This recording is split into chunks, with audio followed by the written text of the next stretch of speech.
Welcome back. My guest today is something of a world traveller and a mission junkie. He spent 2 years on board the mission ship MV Doulos, visiting Burma, the Maldives, Taiwan, Brunei and many other countries. He's a pastor of a large multicultural church in Sydney, loves water sports, cycling, adventure, and he says Jesus. Matt Leclerc is passionate about ending poverty and spent Christmas 2008 on a dump in Cambodia. He's the CEO of a Christian charity, Pedal Against Poverty, and this is his third time on the program. Welcome back, Matt. It's great to be back, David. Thank you for having me. Matt, you spent Christmas 2008 on a rubbish dump in Cambodia. That's right. Why? Well, you know, we were there because the organisation I'm a part of was actually supporting children in such a way that we take them off the dumps and are involved in transforming their lives. And so we spent Christmas Day on a rubbish dump. And let me tell you, it was probably the most meaningful Christmas I've ever had. Well, that was Christmas 2008. How did you spend Christmas 2009? Well, 2009 I was maybe not as meaningful, but it was very special. We actually spent time with my fiancée, my new fiancée and I. Congratulations. Thank you very much. We spent time with her family and my family. And it was just fantastic. It was just wonderful. Let's talk about Pedal Against Poverty. What is that? For people who haven't seen the interview before, just catch them up. Essentially, Pedal Against Poverty is an organisation that exists to take children throughout the world, and at this time we focus on Cambodia, out of poverty. Not just in a physical sense, but in a spiritual sense, an emotional sense, and a physical sense.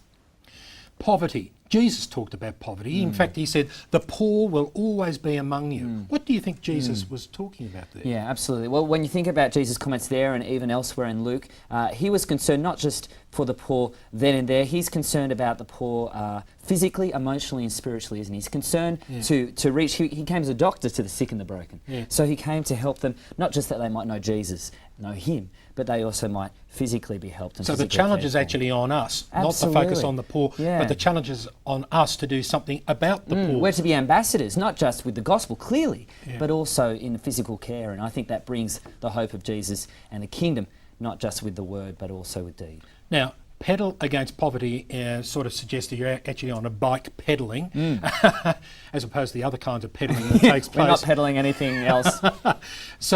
So what, people get sponsors or something, go on a ride? Tell me how that works. Yeah, so essentially Pedal Against Poverty, our key function is to do a 24-hour ride that we do every year to raise money to take children off the rubbish dumps in Cambodia, and I'll perhaps talk a bit later about possibly India as well.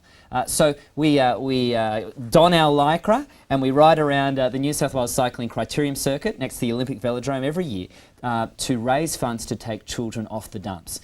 So we have riders of professional level to riders who haven't been on a bike for a year, and praise the Lord and off they go. So what's the focus of this year's ride here in 2010? Well, 2010 we will again focus on the dump site in Cambodia. Now, in 2009, there were some interesting changes that happened. They actually are now not only functioning a kindergarten for the children and a medical centre for the community, but they now have an antenatal clinic for women who have had abortions, for women who have been raped, for women who are considering having abortion. They want to bring life and hope into that situation, and various other things. So that's an eventuation that happened in 2009. So 2010, we want to continue to expand on helping those kids. And the best way we can do that is more riders to come on board, major sponsors to continue to come on board, and just to make a difference in that way. Okay, so how can people get on board and join the ride? Absolutely. Well, look, we're looking for riders. We'd love to have you to come and ride with us. And basically, they just the way it works is they get a sponsorship booklet, like a 40-hour famine, and they just basically have people sponsor them. People could be praying and supporting them in that way. And we'd love riders. We'd also like sponsors, whether even if it's physical things. For example, Nature's Best provided water for us last year. Streets provided ice creams, which we had 43-degree heat we rode in. So those ice creams, I think I had about 10 Calippos. That's right. But I was on a bike, so it's okay.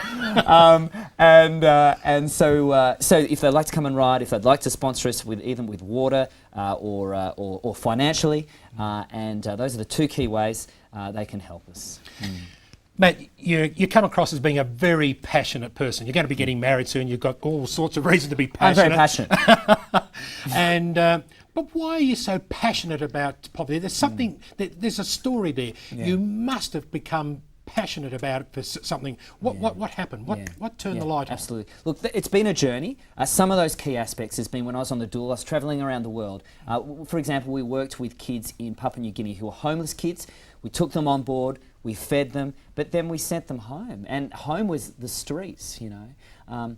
And Jesus, I am convinced, doesn't want anyone to be in a situation like that. We live in a broken world, but he wants hope and salvation to come into their lives physically, mentally, spiritually.